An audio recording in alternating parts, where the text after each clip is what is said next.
எப்போவுமே tax free and guaranteed returns தான் நம்மளுக்கு நிறையா ரிட்டர்ன் கிடைக்கும்.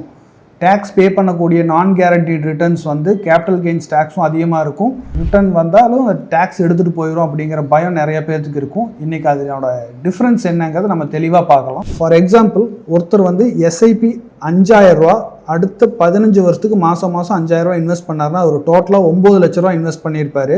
13% க்ரோத்தில் இந்த பணம் 27,48,000 வளர்ந்துருக்கும்.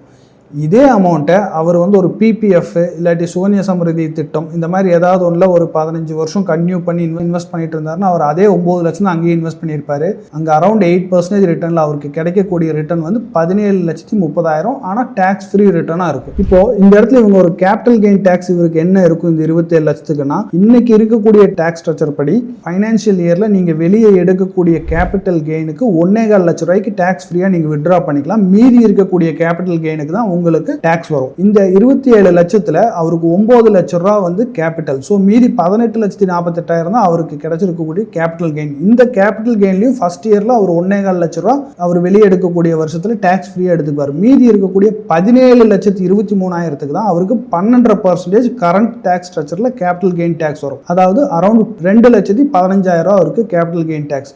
அது கட்டினது போகவும் மீதி அவருக்கு 25 லட்ச ரூபா அவர் கையில் இருக்கும்.